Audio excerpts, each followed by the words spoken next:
नमस्कार, न्यूज 18 देख रहे हैं आप। मैं हूं आपके साथ जासमिन शर्मा। भारत और पाकिस्तान के बीच टकराव की कहानी कोई बहुत पुरानी नहीं है।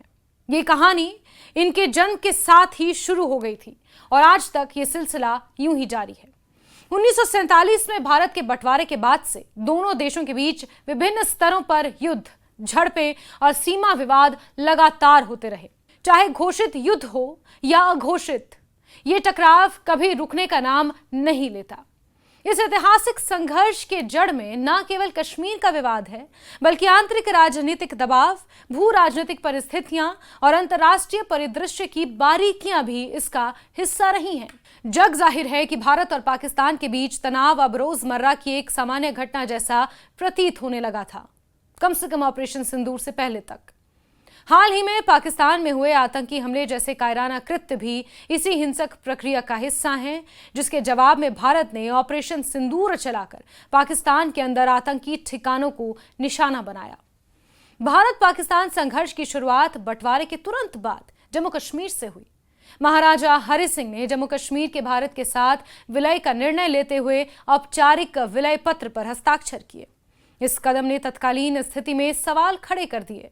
पाकिस्तान की पश्चिमोत्तर सीमांत से आए कबायली लड़ाकों और अनियमित सैनिकों ने कश्मीर में भयंकर घुसपैठ की, जिससे पहला भारत पाक युद्ध शुरू हुआ। भारत ने श्रीनगर की रक्षा के लिए वायुसेना की मदद से अपने सैनिकों को भेजा और धीरे धीरे नियंत्रण हासिल किया।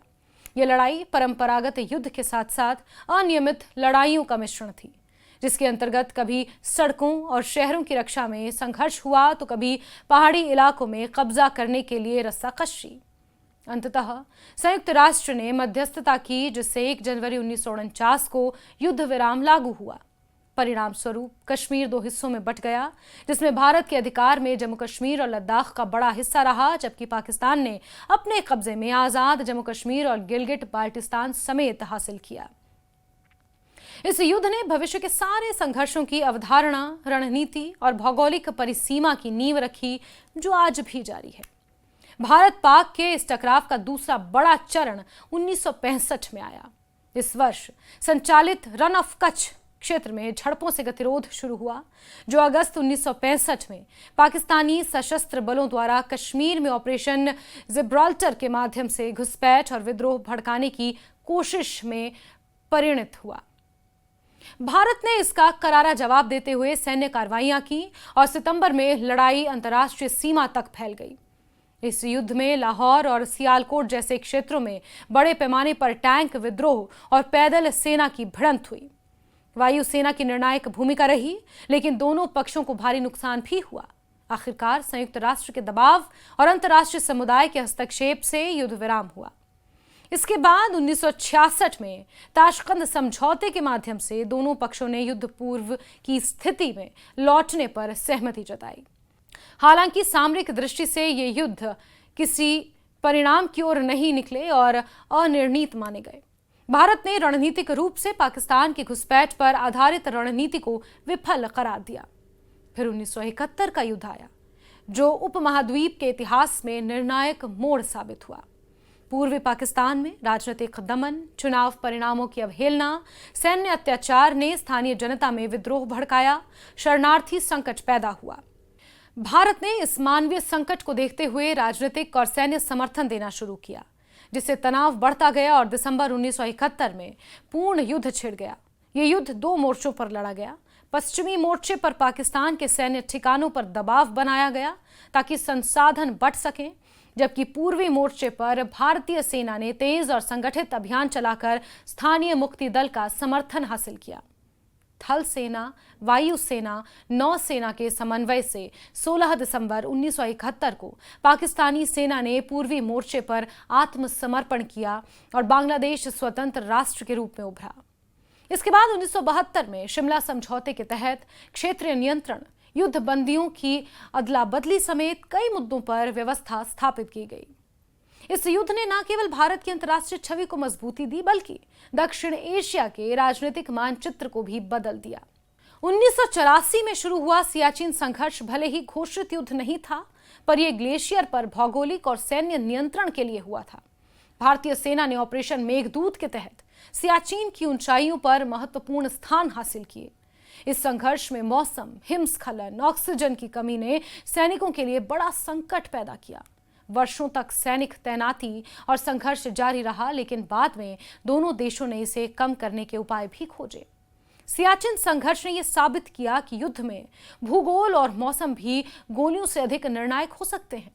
इसी संदर्भ में 1999 का कारगिल युद्ध आया, जिसमें पाकिस्तान समर्थित घुसपैठियों ने कारगिल द्रास बटालिक क्षेत्र की भारतीय चोटियों पर कब्जा जमा लिया। भारत ने ऑपरेशन विजय के तहत कठिन पर्वतीय क्षेत्रों, प्रतिकूल मौसम, अपने ठिकानों को वापस हासिल किया। इस युद्ध ने भारत की सैन्य और राजनीतिक क्षमताओं को मजबूत किया और पाकिस्तान की अंतर्राष्ट्रीय छवि को एक बार फिर से सबके सामने उजागर किया। भारत पाक के संबंधों में कई बार पूर्ण युद्ध की दहलीज छूकर स्थिति धीरे धीरे कूटनीतिक प्रयासों से नियंत्रित हुई। 1986 और 87 का ऑपरेशन ब्रासटैक्स जैसे सैन्य अभ्यास का उद्देश्य तनाव बढ़ाना या नियंत्रण स्थापित करना था। इससे कूटनीति से टाला गया।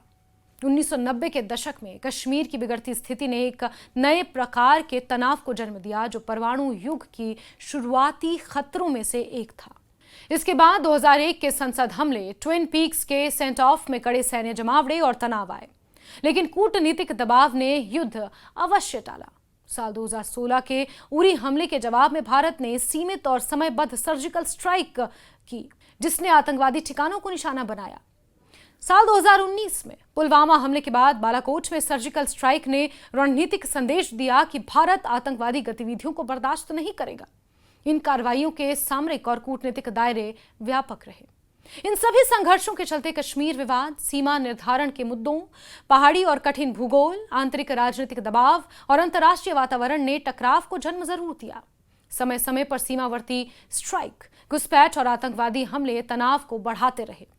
1947 और 48 के युद्ध ने कश्मीर को दो हिस्सों में विभाजित किया और इसे अंतर्राष्ट्रीय मुद्दा बनाया। 1965 ने सीमित घुसपैठ रणनीति के विश्वास को तोड़ा। 1971 के युद्ध ने उपमहाद्वीप का नया राजनीतिक नक्शा बनाया। सियाचिन और कारगिल संघर्षों ने क्षेत्रीय नियंत्रण के प्रति दोनों देशों की गंभीरता को दिखाया। दोनों देशों ने सीमा प्रबंधन, संचार हॉटलाइन, युद्ध बंदियों के आदान प्रदान और सीमावर्ती व्यापार के जरिए शांति की नई व्यवस्था की बनाने की कोशिशें की, लेकिन पाकिस्तान अपनी हरकतों से बाज नहीं आया। साल 2003 और उसके बाद भी नियंत्रण रेखा पर कई बार संघर्ष विराम समझौतों को लागू किया गया, परंतु राजनीतिक समाधान की कमी की वजह से सैन्य शांति अस्थिर बनी हुई है और कुछ पाकिस्तान की वजह से। इतिहास दर्शाता है कि यह तनाव बार बार उभरता रहता है। हाल ही में 22 अप्रैल को पहलगाम में पाकिस्तान की तरफ से एक आतंकवादी हमला हुआ। यह दर्शाता है कि खतरा अभी टला नहीं है। भारतीय थल सेना प्रमुख ने सार्वजनिक तौर पर कहा कि भारत और पाकिस्तान फिर से आमने सामने किसी भी वक्त आ सकते हैं और उस वक्त सेना के साथ साथ पूरे देश को युद्ध के लिए तैयार होना है।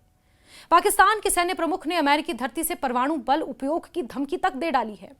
पाकिस्तानी सेना का देश की राजनीति में दबदबा अत्यधिक है, जबकि सिविल सरकार अपेक्षाकृत कमजोर। इसके परिणाम स्वरूप देश में कई तख्तापलट हुए हैं। इसके अतिरिक्त ऐसे नेता भी हैं जो अंतर्राष्ट्रीय मंच पर धमकियां देते हैं। बिलावल भुट्टो उनमें से एक हैं, विदेश मंत्री इसहाक डार उनमें से एक हैं, लेकिन उनके पास वास्तविक अधिकार नहीं है। ऐसे हालात में तनाव और टकराव स्वाभाविक है। इस प्रकार भारत पाक के विवाद की कहानी न केवल भू राजनीतिक है, बल्कि इसमें सामाजिक, ऐतिहासिक और मानवीय तत्व भी गहरे जुड़े हैं और सबसे बड़ा तत्व है आतंकवाद का, जिसे पाकिस्तान पोषण देता है। समाधान के लिए राजनीतिक इच्छा शक्ति, कूटनीतिक प्रयास और दोनों देशों की जनता की आकांक्षाओं का सम्मान आवश्यक है, लेकिन वो सिर्फ तभी संभव है जब पाकिस्तान घुसपैठ की कोशिशों से बाज आए, पहलगाम आतंकी हमलों को अंजाम देने जैसे कृत्यों से बाज आए।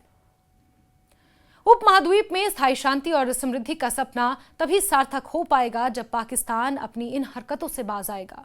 लेकिन इस बार ऑपरेशन सिंदूर के बाद भारत ने भी ये स्पष्ट कर दिया है, पाकिस्तान को खुले रूप से ये चेतावनी दे डाली है कि भारत पर एक और हमला युद्ध की कार्रवाई माना जाएगा।